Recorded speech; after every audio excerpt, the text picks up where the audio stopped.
Nalipar na. Kaya ho, biyaya ho sa atin na tayo po ay makakapag-aral muli ng salita ng Diyos. At ang atin pong talakayan pa rin ngayon ay Biblia. Ano po? Ngayong month ng February. So ngayon po ay tayo po yung magsitayo. At atin pong tunghayan ng ating Biblia sa Matthew chapter 24.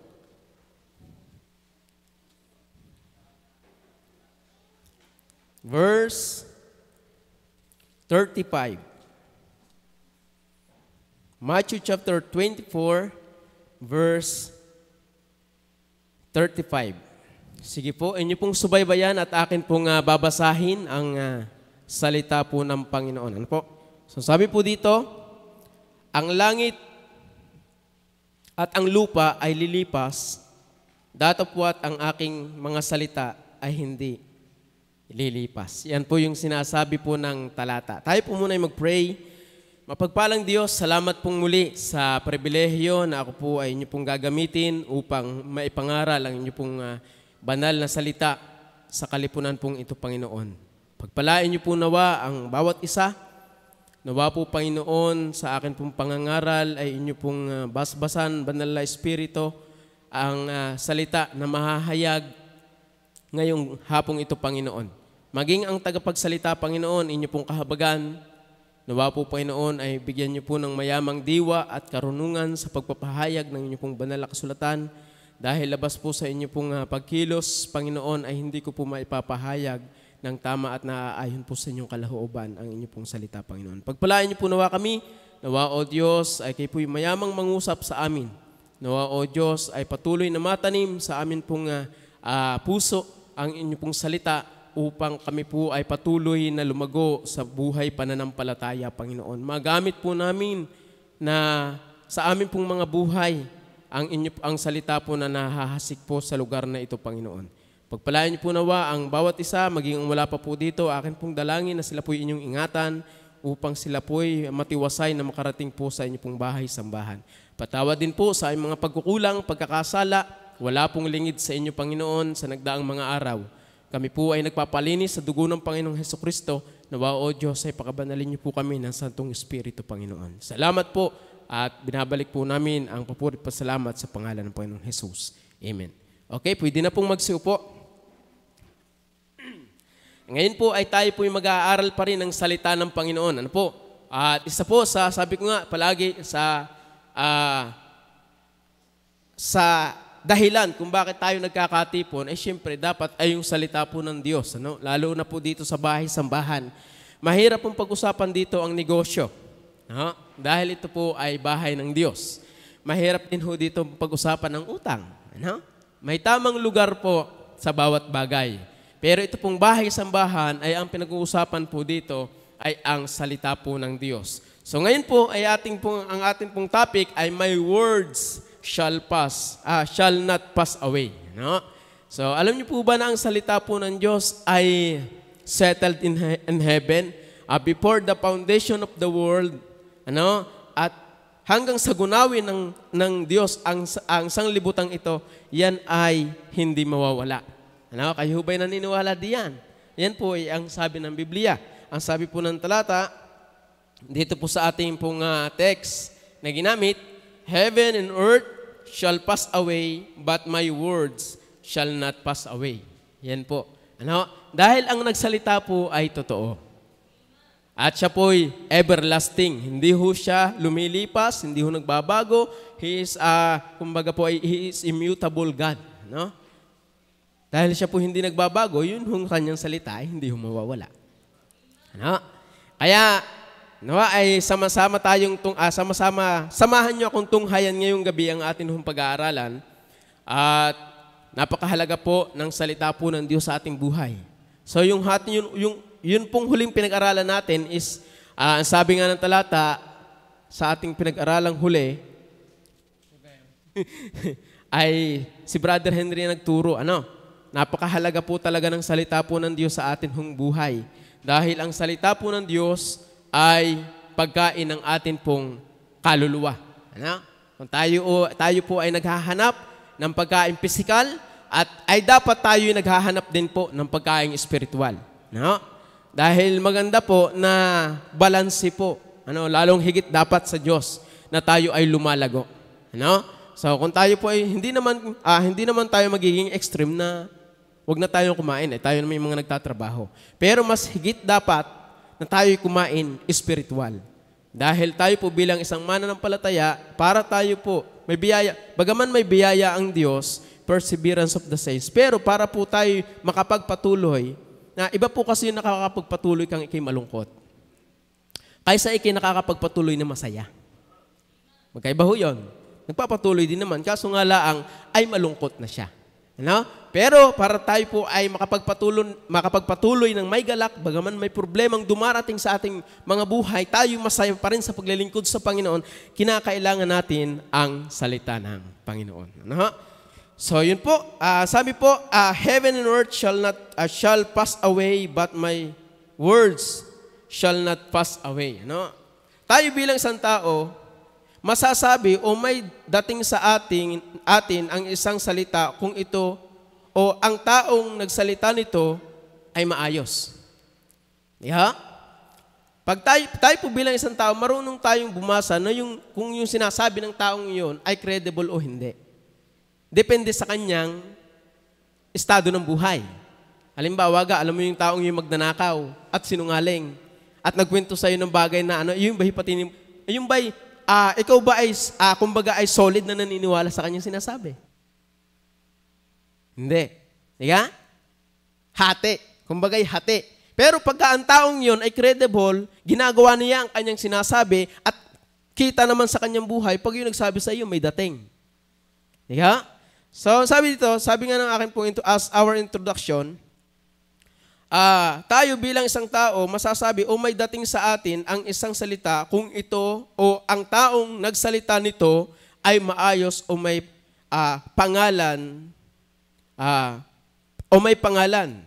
Di yan po tayo nakabase. Ngunit ang salitang ating inaaral ngayon, ang salita po ng Diyos, inaaral ngayon ay hindi lamang tao kundi Diyos na tapat at totoo sa kanyang mga sinasabi. Kaya dapat po tayong maniwala sa sinasabi ng Diyos. Ngayon, may ilang pong mga bagay, meron po akong 3 puntos na atin pong aaralin kung papaano na ang salita ng Diyos ay my word shall not pass away at paano tayo makakasigurado na yung salita ng Diyos na yun ay sigurado sa kanyang sinasabing hindi talaga lilipas. Kapanipaniwala ba talaga ang... Dahil actually, nagkamali nga ho ako nung pasensya na ho sa nag-edit, ng invitation. Nagkamali ho ako nung aking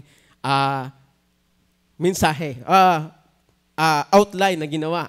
Pero ito po yung ating hinabol sa biyaya po ng Panginoon. Ang akin pong ginawa ay stand forth in the word of truth. Yan po yung akin pong ginawa. Ayun po ay 3 weeks ko nang niluluto. Pero, yung pala, nag-chat sa si Brother Henry kagabi, parang iba yata itong aking, yun, sa biyaya naman ho ng Panginoon ay binigyan siya. So, una pong sinisira, binigyan ako ng outline ng Panginoon kaninang madaling araw. Alam niyo po, ang unang sinisira ng dyablo sa ating buhay ay hindi naman talaga tayo. Dahil pagka ang unang nasira ng dyablo sa ating buhay ay yung salita ng Diyos sa atin, sira na din tayo. Yan ho talaga yun. Dahil tingnan niyo po ang mga taong walang salita ng Diyos, sira na naman talaga ang kanilang buhay . Pero yung taong merong word of God or namumuhay sa word of God, yun yung matitinong tao. Diga ho? Dahil hindi naman ho natin masasabi na yung tao na walang salita ng Diyos na gumagabay sa kanyang buhay ay maayos talaga sa harapan ng Diyos. Dahil ang ating pong usapan dito, bagaman pantaong pananaw ay ayos, pero ang ating pong usapan dito ay sa harapan ng Diyos. Kaya napakahalaga po na talaga tayo po ay lumalim sa salita ng Diyos. At bakit natin mapapagkatiwalaan yung salita ng Diyos? Ito naman po yung nandito. Because the word of God is credible. Yan po yung katotohanan. Pag sinabi pong credible, the quality or power of inspiring belief, mapagkakatiwalaan. Ano? Sabi ko nga, pag tayo po bilang isang tao, natingin muna tayo sa tao kung ang sinasabi or ang buhay ng taong ito ay merong sinasabi. Ano? Dahil pagkaalam naman natin, sabi ko nga, pagkaalam naman natin na ang buhay ng taong yon ay hindi naman talaga kapanipaniwala, ay mahirap paniwalaan. Oh. Pero ang salita ng Diyos, ang sabi nga niya, malimit naman nating aralin, ang sabi nga po, malimit din nating mabasa, unang book sa Genesis, in the beginning, God created the heaven and earth. Ano? At sinabi ng Diyos, and God say, let there be light. O, meron tayong liwanag. At sinabi ng Diyos, magkaroon ng langit at lupa. Meron no. Ayan sabi dito ng salita ng Diyos sa Matthew chapter 24, verse 35, heaven and earth shall not pass away, but my word, sabi po diyan ng talata, but my word shall not pass away. Ano? So, bakit ba hindi mawawala ang salita ng Diyos? Dahil hindi naman talaga mawawala na magsasalita eh. Yung nagsalita. Oh, yun yung pinakang rason. Bakit hindi mawawala ang salita ng Diyos? Dahil hindi naman talaga mawawala yung nagsalita. Dahil ang sabi ng talata ito'y ano pa lang, yung lamang pong, ang sabi po ng John chapter 1, in the beginning was the Word. In the Word was with God, and the Word was God.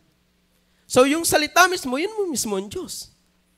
At kaya hindi mawawala ang salita. Ang langit at lupa ay lilipas, datapot ang aking salita ay hindi. Dahil hindi talaga mawawala yung nagsalita. No? Una, yung credibility of the Word of God. No? Yung credible, kapanipaniwala, mapapagkatiwalaan. Ano? So sabi ko nga, pag ang nagsalita sa inyo ay politiko, kayo naniniwala, bagaman napapako. Ano? Pagka nagsalita sa inyo si Romel, kayo naniniwala. Ano? Pero pagka nagsalita sa inyo ay mahirap pagkatiwalaan nyo ang may sabihin na nating may diferensya sa pag-iisip. Pag yun ay nagsabi, ano? Tayo ay salawahan pa. Ano? May dalawang isip pa tayo bago tayo maniwala. Pagka ang nagsabi sa atin ay, halimbawa tayo may tinanong at ang nagsabi sa atin ay may diferensya sa pag-iisip, ay tayo po ay nagsasalawahan. Ano? Nagdadalawang isip. Ano? Kaya po, una, yung credibility of the Word. Ang sabi nga po ng talata diyan, verse 34, katotohanang sinasabi ko sa inyo, hindi lilipas ang lahing ito hanggang sa maganap ang lahat ng mga bagay na ito. Bagaman ang context po ng Matthew chapter 24 ay last things. Ano? So, yung mga mangyayari, yung nangyayari, at mangyayari. Ano? Kung yung babasahin po yung tagpo niya, nandiyan na ho yung mga nangyari. At nangyayari. At mangyayari. Ano? So, yan po yung context na yan. Dahil kinausap niya yung kanyang mga alagad. Ano? Sabi ng verse 3, samantalang sinako po sa bundok ng mga olibo ay nagsilapit sa kanya ng bukod ang mga alagad na nagsisipagsabi, sabihin mo sa amin kailan mangyayari ang mga bagay na ito at ano ang mga magiging tanda ng iyong pagparito at ng katapusan ng sanlibutan. Yan po yung idea kung bakit sinabi ng Panginoon yung tagpong yan sa Matthew chapter 24. Eh di pinaliwanag niya. So yun po yung credibility of the Word. Letter A, under po na yan, is yung the person who say. Sino ba yung nagsalita? Ang nagsalita po ay hindi po kung sinong tao. Ang nagsalita po nito ay ang Panginoong Hesukristo. Ano? Dahil kung inyong babasahin yan, sa iba pong Biblia, sa iba pong salin, meron pong red letter. Pag red letter po, yun yung salita ng Panginoon. Ano? At hanggang diyan po, yun sa Matthew chapter 24 verse 35, yun po yung salita rin ng Panginoon. Ng Panginoong Hesukristo. Ano? The person who say. Ano? Sino ba yung nagsabi na ang langit at lupa ay lilipas, datapot ang aking mga salita ay hindi? Ang nagsabi po na yan ay yung Diyos na nasa John chapter 1 verse 1. No? Nang pasimula, siya ang berbo, at ang berbo ay sumasa Diyos, at ang berbo ay Diyos. Pagdating ng verse 14, nagkatawang tao ang berbo. Yun yung kinakausap ng mga alagad dito sa tagpong ito, si Jesus Christ. Kaya po, hindi mawawala ang salita ng Diyos dahil una, yung credibility of the word, the person who say. Ano ho? Makikita po natin na ang nagsalita dito ay ang Panginoong Hesukristo. At kanya mismong salita yun na sinasabi, ang langit at ang lupa ay lilipas, datapwat ang aking mga salita ay hindi lilipas. Kaya ating mapapagkatiwalaan, mapapananganan natin, kahit tayo mamatay, mapapananganan natin ang salita ng Diyos. Dahil yan po ay totoo. Hindi po nagsisinungaling ang Panginoon sa kanyang sinasabi. Ano? Dahil kung meron pong hindi kayang gawin, hindi ko alam kung meron hindi kayang gawin, pero isa sa aking pinaniniwalaan, ang Diyos ay hindi sinungaling. Ano? Dahil siya'y banal. Iwan ko lang sa inyo kung ano yung inyong paniniwala diyan. Pero ang Diyos ay hindi ho sinungaling sa kanyang sinasabi. Dahil isa sa katangian ng Diyos at the most emphasizing attributes of God in the Bible is His holiness. Yung kanyang kabanalan. Yung kanyang kabanalan, the most emphasizing attribute of God is His holiness. So mahirap na ating sabihin, ang Diyos na may nagsisinungaling diyan. Sa kanyang sinabing yan, hindi ko lang alam. Ay kailan ka lang? Sino ay paniniwalaan? Yung Diyos na simula ng pasimula ay siya na? O ikaw na ilang taon lang nabubuhay dito sa daigdig? Ha? Kaya mapapagkatiwalaan natin ang salita ng Diyos. Yung credibility of the word is because of, sabi po diyan, the person who say. Kaya kung sinabi ng Diyos na tayo po ay manampalataya sa Panginoon upang matiyak natin ang buhay na walang hanggan, tunay po yun. Kaya kung sinabi ng Diyos, mapalad ang nagbibigay kaysa tumatanggap, tunay po yun. Kaya kung sinabi ng Diyos na ikaw ay magsisi ng kasalanan upang matamo mo ang kaligtasan, tunay po yun. Hindi po nagsisinungaling ang Diyos doon. Ano? Kung sinabi ng Diyos na ikay magtapat sa Kanya, sabi nga ng talata, ang nagpaparangal sa akin ay pararangalan ko din, tunay po yun. Ano? Maraming aspeto ng buhay ang pagpaparangal sa Panginoon. Ano? So, kaya dapat atin pong gawin. Alam naman po natin yung mga katotohanan na sinasabi ng Biblia. Kaya wag po nating sarhan yung mga katotohanan yun sa hindi natin pagtanggap sa salita ng Diyos. Ano? Okay, so ang sabi po dyan, the person who say, ang sabi nga ng talata diyan, sa Matthew chapter 24, verse 3 and 4, at samantalang siya ay nangakaupo sa bundok ng mga olibo, ay nagsilapit sa kanya ng bukod ang mga alagad na nagsisipagsabi, sabihin mo sa amin, kailan mangyayari mga bagay na ito at ano ang magiging tanda ng iyong pagparito at ng katapusan ng sanlibutan. So, kinaiusap ng mga alagad ang Panginoong Hesukristo sa tagpong yan. Ano? Mamaya, mayroon po tayong pupuntuhin diyan. Pag sagot sa number 4, ang sagot ng Panginoon sa verse 4, at sinagot sila ni Jesus na sinasabi, mag-ingat kayo na huwag kayong mga ligaw. Ngayon naman. Kaya dapat tayo manangan sa salita po ng Diyos. Lalo na po ngayon. Ano? Padami ng padami ang relihiyon. Ang ganda po ng discussion kung kayo po nakasama sa prayer and fasting. Ang sisira talaga sa Diyos, hindi naman talaga yung politician, yung mga relihiyoso. Ano? Ang preaching ni Pastor Darrell, ang ganda. Ano? Biyaya, blessing. Ano? Ang sisira, hindi naman talaga nga ayun naman, wala naman silang ginagawa patungkol sa... Ang sisira talaga ay yung mga bulaang relihiyon. Akala nila na sila'y relihiyoso.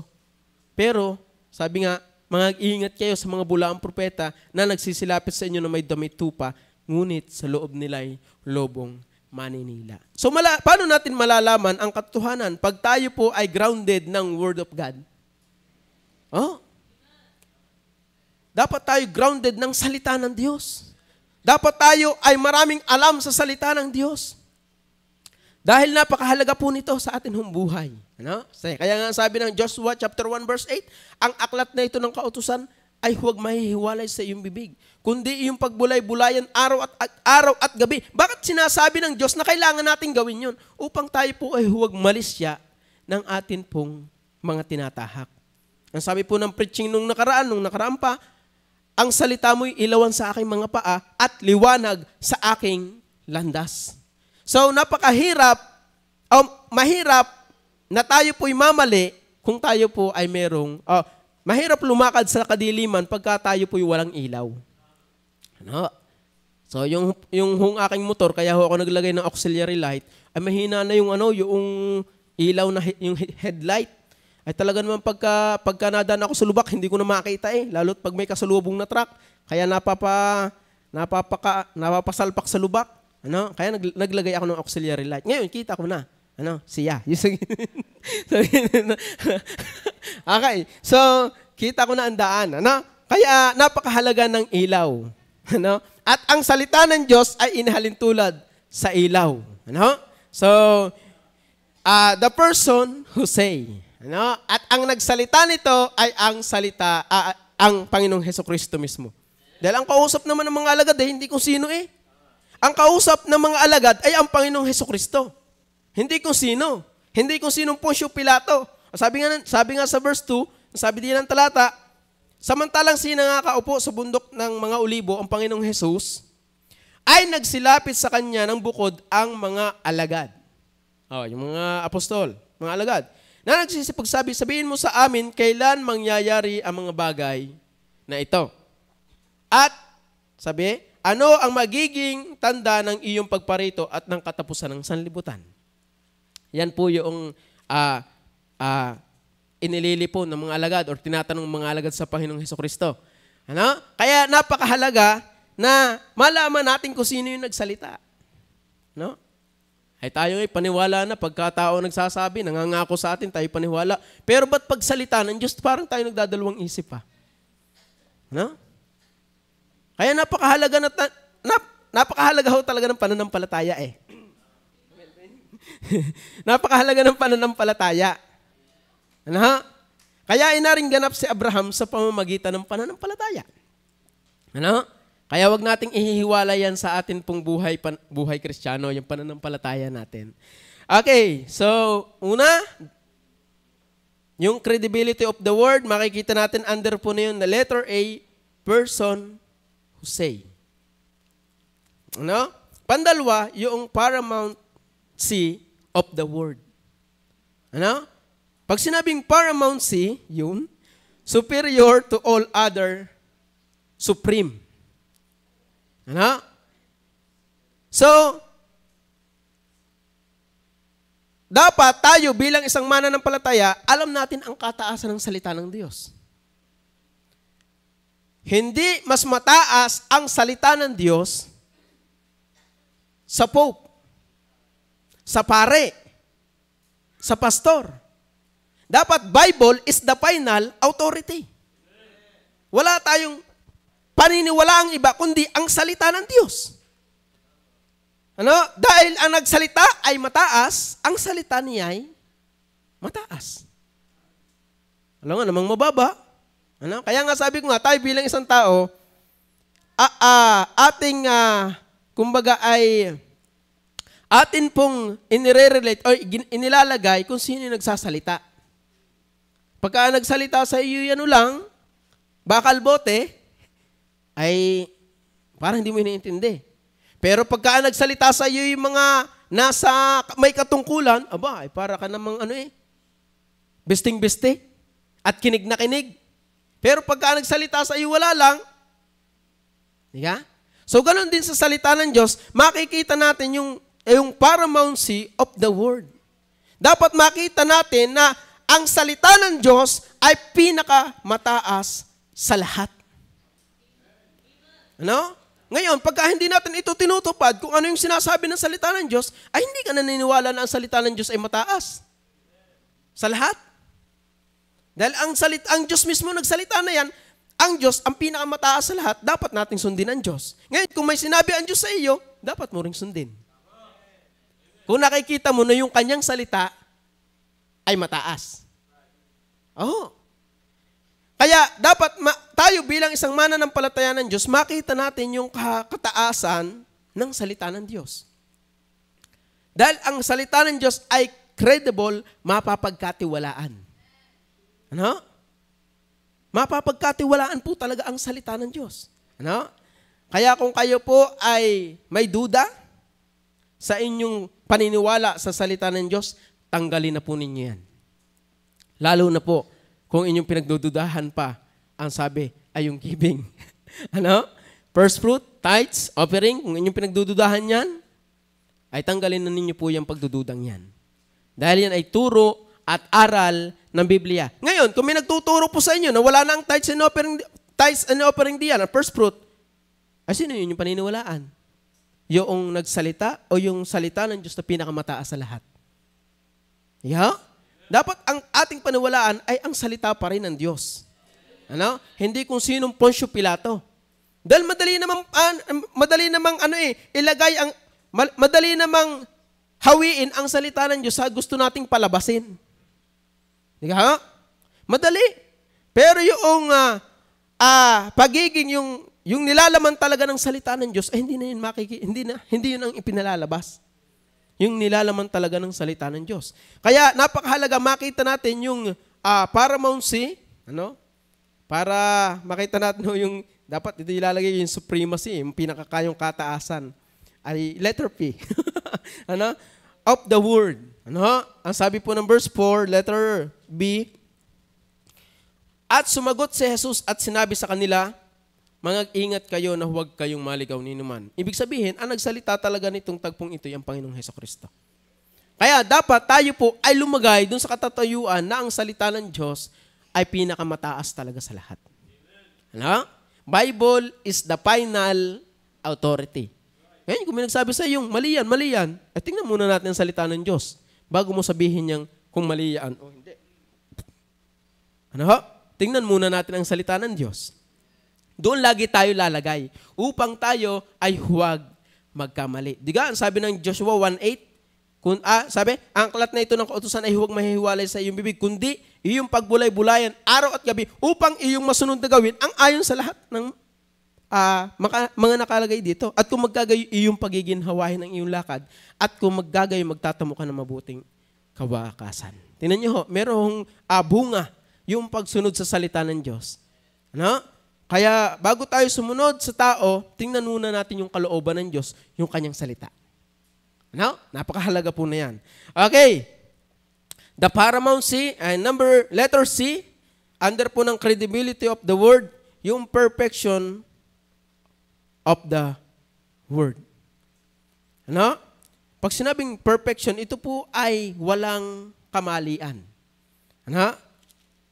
Jose, makikita natin yung nagsalita ay Diyos. Pandalawa, yung kataasan ng salita ng Diyos. Pantatlo, yung pagiging walang kamalian ng salita ng Diyos. Ano? Yung hindi, infallible, walang mali sa salita ng Diyos. Ano? Ang salita ng Diyos ay tapat.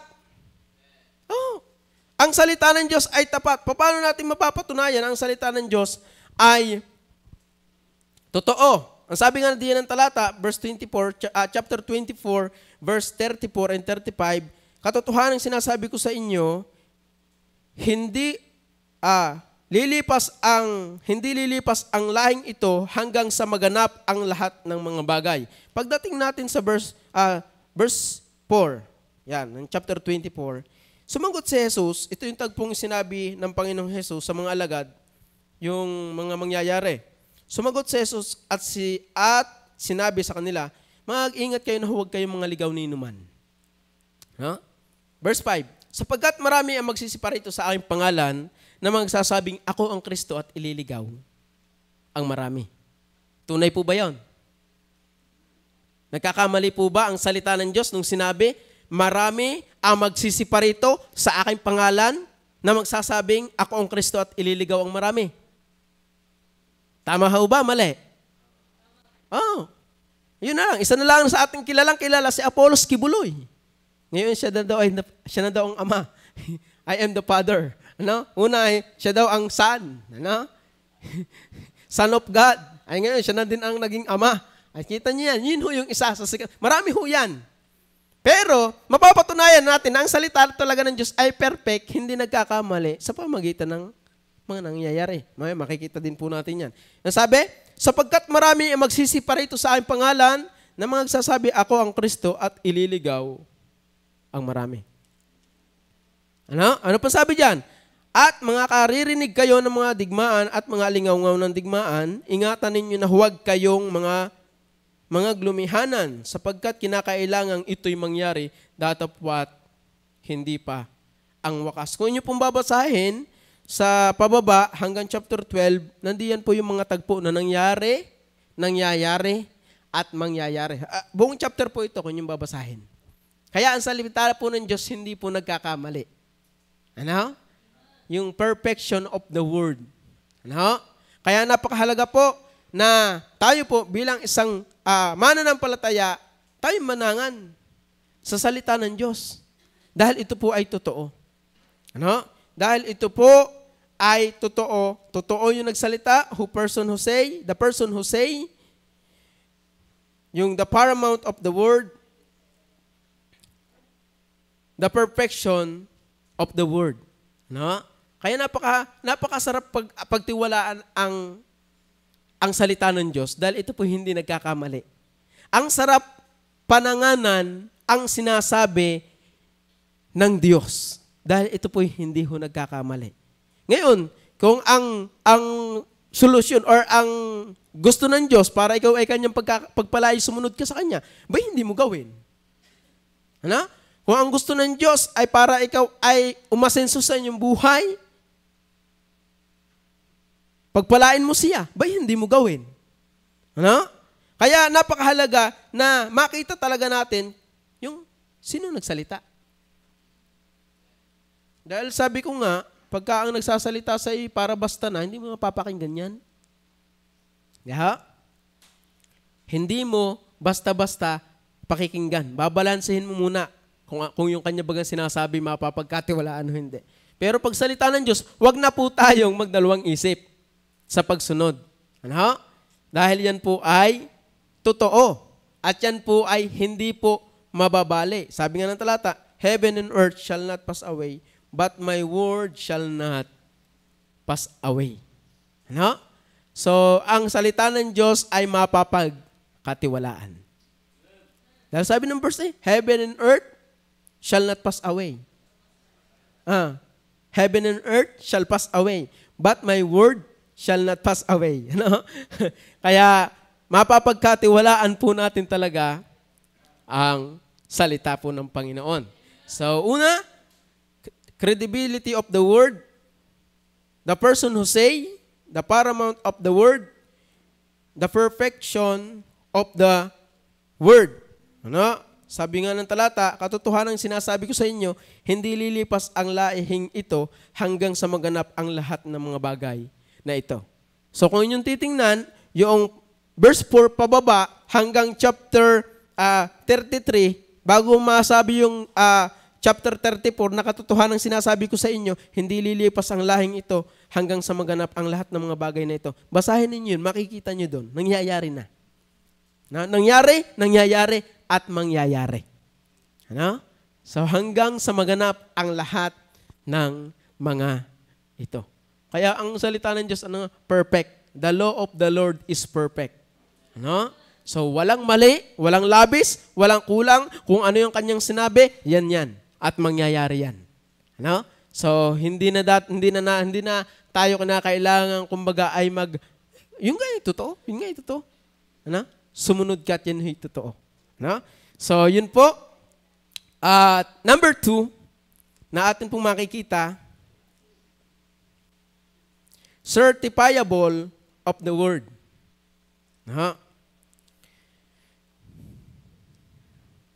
Pag sinabing certifiable of the word, yung capable of being certified or genuine. Ano? authentic. Tayo pag nabili ng isang gamit, gusto natin, Anong gusto natin? Genuine. Genuine. 9 to pick. 9 to pick. 9 to 5. Di nga? Gusto natin ganun. Bakit? Dahil pagka ganun, ay tatagal. So pagka ang gusto natin, pagka tayo bibili ng silver, talagang 9 to 5. Dahil ay tatagal. At tunay.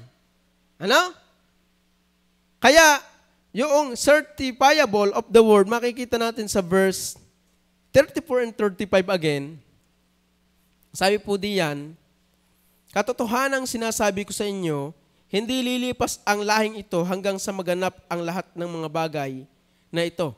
Ang langit at ang lupa ay lilipas, datapwat ang aking mga salita ay hindi lilipas. Yan po yung sinasabi ng talata. So makikita po natin, nandito na po yan sa tagpo ng verse 3 hanggang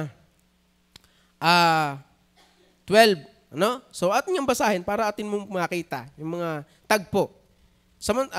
Samantalang siya ay nakakaupo sa bundok ng mga olibo, ay nagsilapit sa kanya ng bukod ang mga alagad na nagsisipagsabi, sabihin mo sa amin kailan mangyayari mga bagay na ito at ano ang magiging tanda ng iyong pagparito at ng katapusan ng sanlibutan.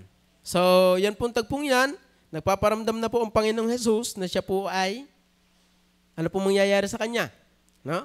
So, siya po ay aalis.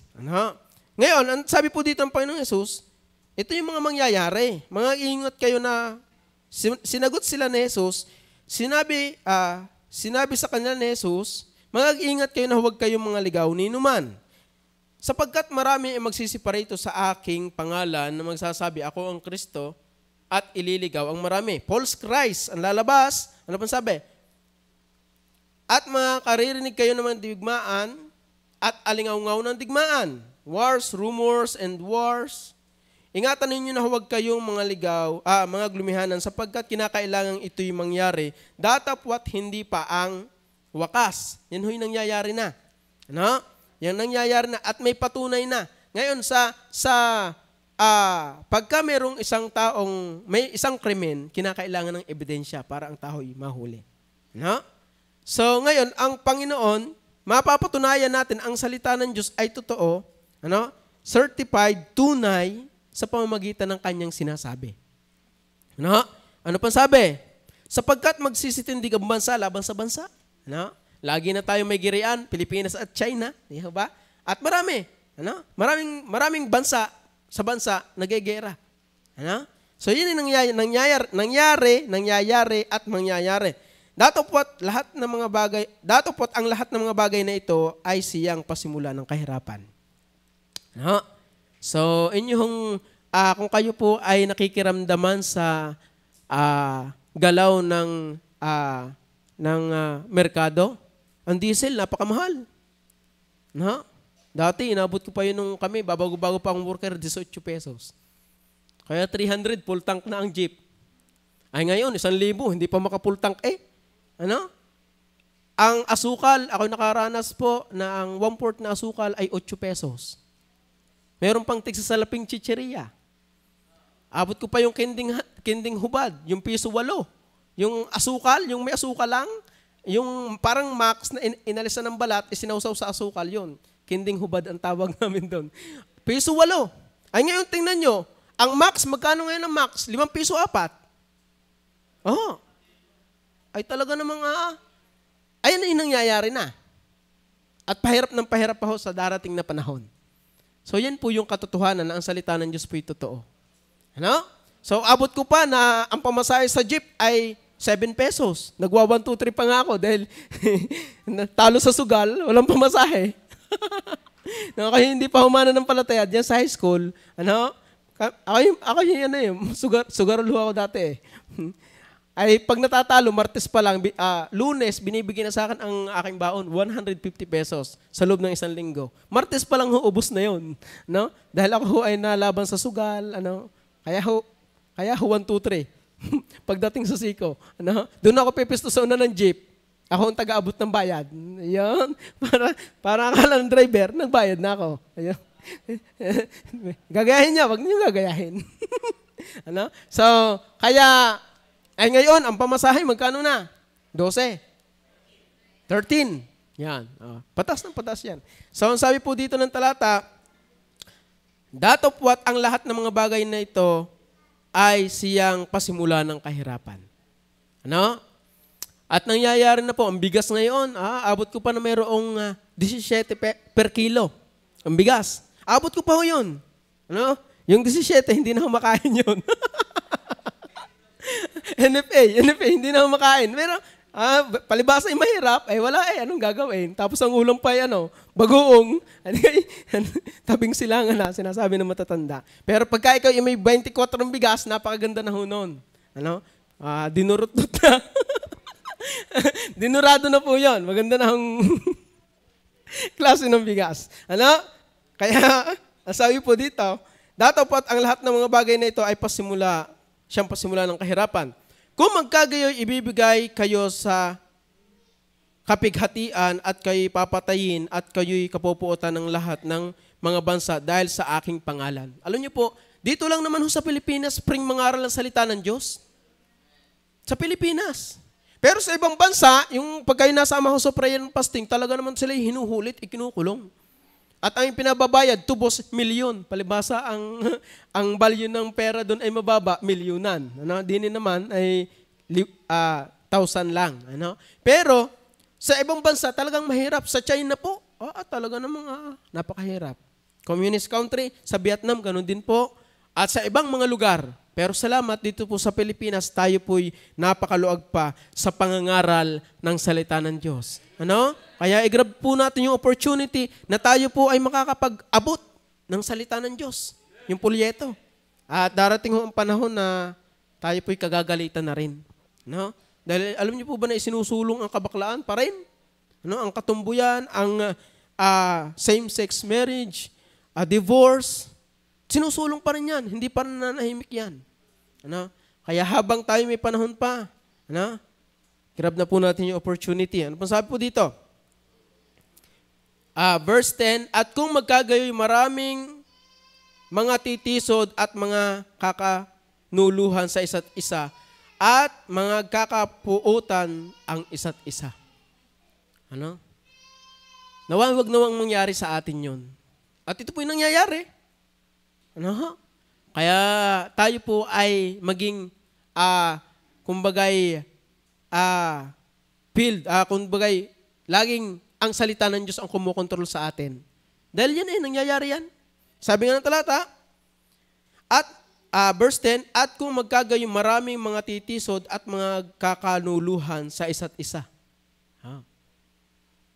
Ay ngayon pa lang, kung kayo nasubaybay, talaga naman yung election at Calvinist, nagbabanatan. Pero ang common ground naman natin ay si Jesus Christ. Iniligtas tayo ng Panginoong Jesus. Kung ikaw ay iniligtas sa pamagitan ng pananampalataya, ay kami din. Kung ikaw ay may buhay na walang hanggan, kami din. Ay anong pagkakaiba natin? Huwag kayo magkagalit. Ano? Kaya napakahalaga po talaga ng grounded by the Word of God. Ano? So, kaya, ang sabi pa, verse 11, verse 12, at dahil sa pagsagana ng katampalasanan, ang pag-ibig ng marami ay manlalamig. Nawa, wag ho tayo yung isa. No?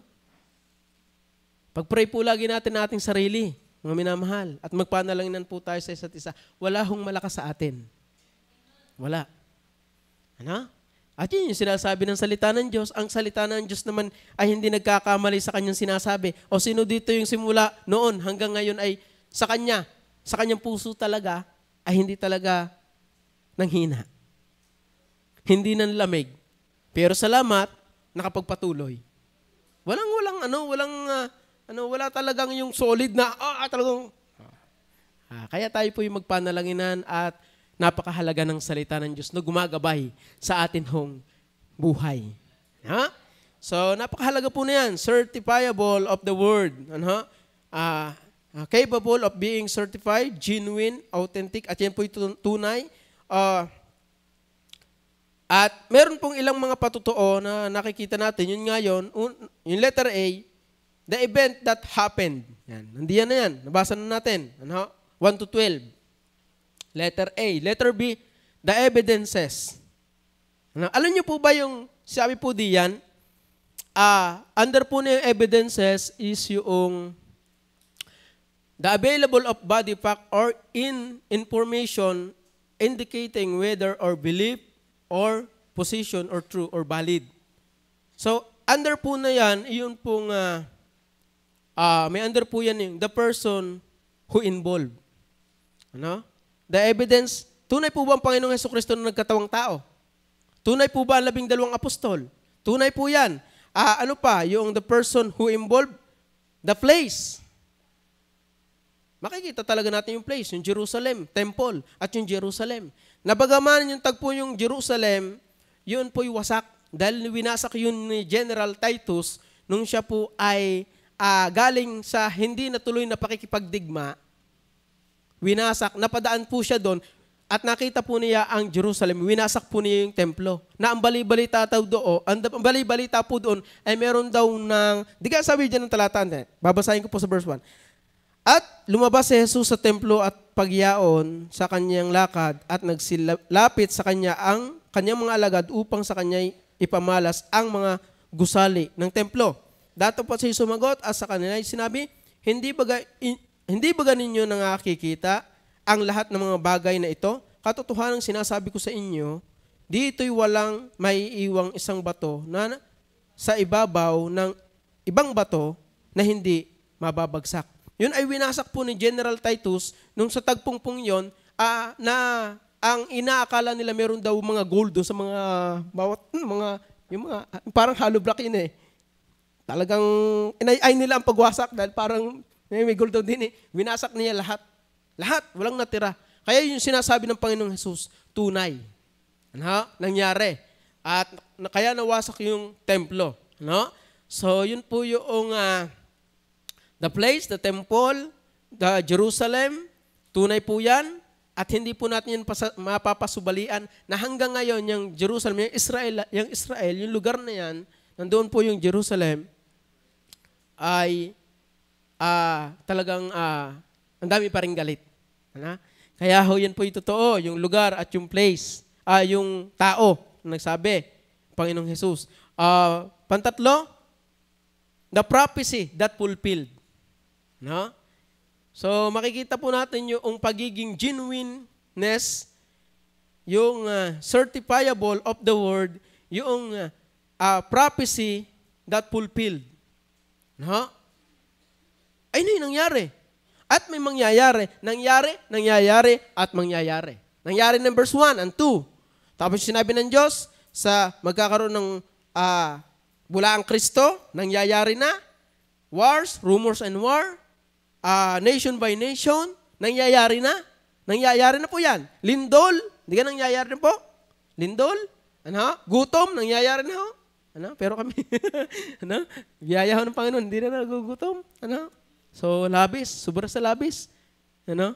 So, kaya biyaya ho ng Panginoon. Ano? Pero, yan ho yung nangyayari.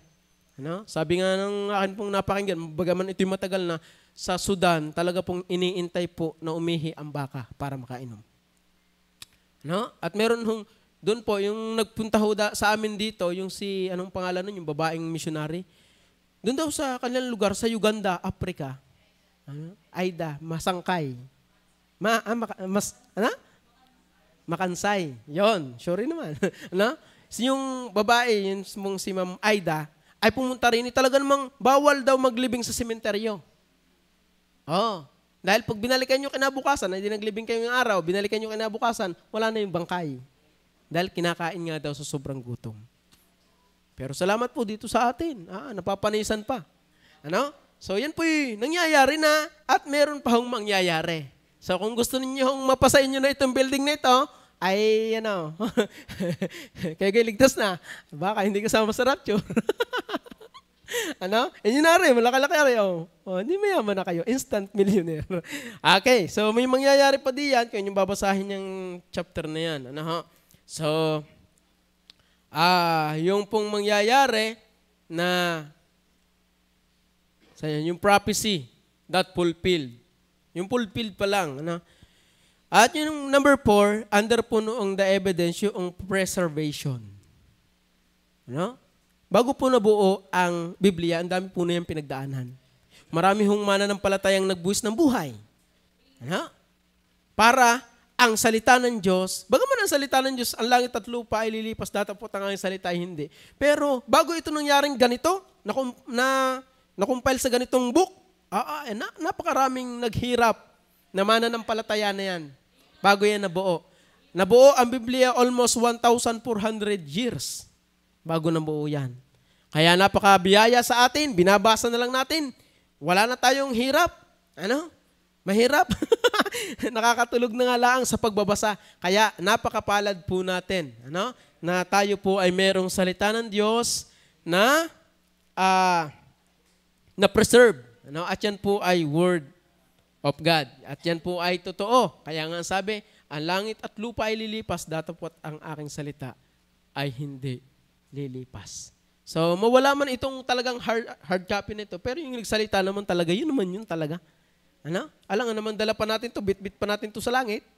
So, ang talaga, pag tayo humarap sa langit, kung tayo pa langit, ano? Pag tayo humarap sa langit, ayun talagang mismong salita at nagsalita. Ano? Yun.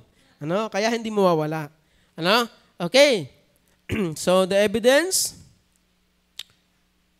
the person who involved, the place, the prophecy that fulfilled, yung preservation. Under po noong, meron pa ho yan under po noong certifiable of the word, yung letter C, the efficacy of the word. Efficacy or synonym po na yung effectiveness. Ano? Yung effectiveness, successfulness, productiveness, fruitfulness, yung power. Yan po hindi nagbabago. Simula noon hanggang ngayon, yun pa rin ang mensahe. Ano? Si Jesus Christ pa din. Genesis, mula nung Genesis hanggang ngayon, yun pa rin. Ano? So, yun po yung katotohanan. No? Verse 34 and 35. Ulit. Ang sabi po dito,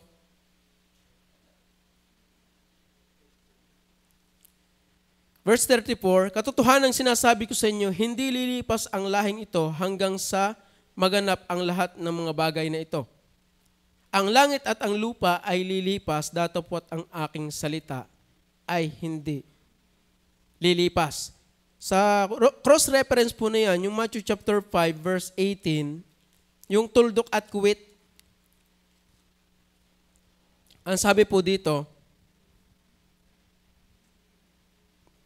sapagkat katotohanan ang sinasabi ko sa inyo, hanggang sa mawala ang langit at ang lupa, ang isang tuldok o isang kudlit sa anumang paraan ay hindi mawawala sa kautusan hanggang sa maganap ang lahat ng mga bagay na ito.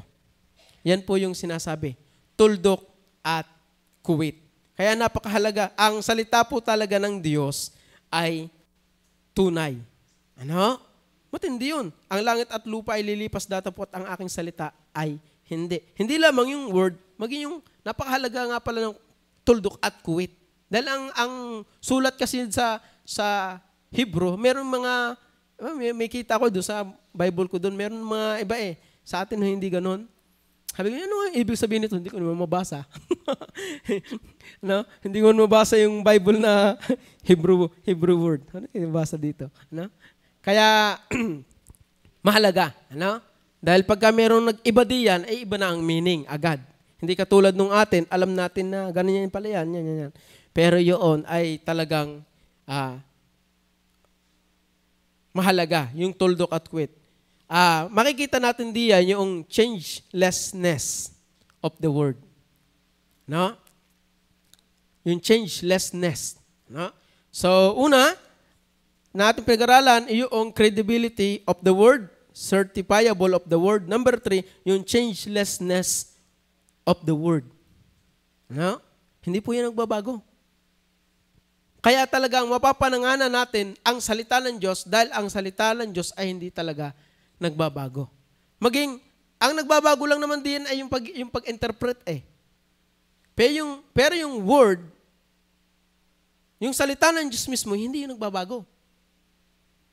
Ano?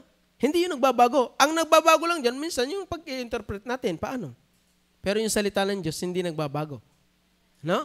Kaya mapapagkatiwalaan, mapapananganan natin kung ang nababasa natin sa salita ng Diyos ay yan, paniwalaan mo yan. Kung ang nababasa mo sa salita ng Diyos ay ito, paniwalaan mo ito. Dahil ito ay una, mapapagkatiwalaan, pandalawa ay sabi po diyan, genuine, totoo, at pantatlo, hindi yan nagbabago. Genesis pa lang hanggang Revelation, yan na yan. Hindi yan magbabago.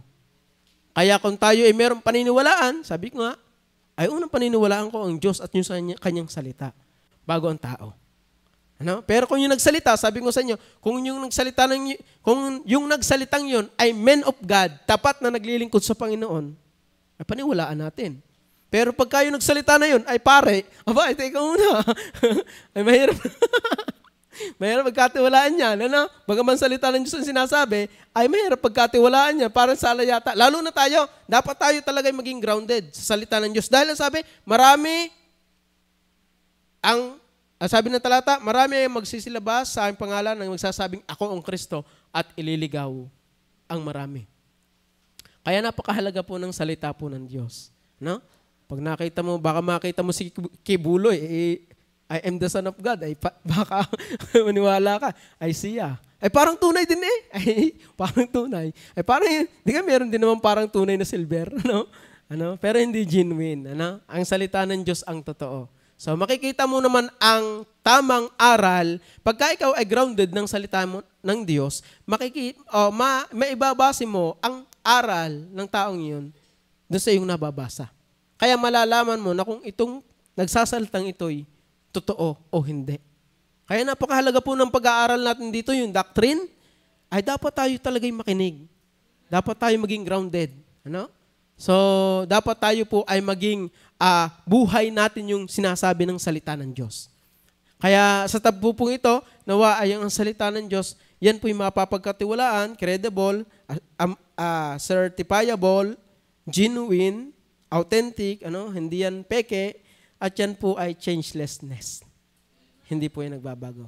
Dahil ang sabi po ng talata, heaven and earth shall pass away, but my word shall not pass away. So tayo po mag-pray, tayo manalangin, mapagpalang Diyos. Salamat po.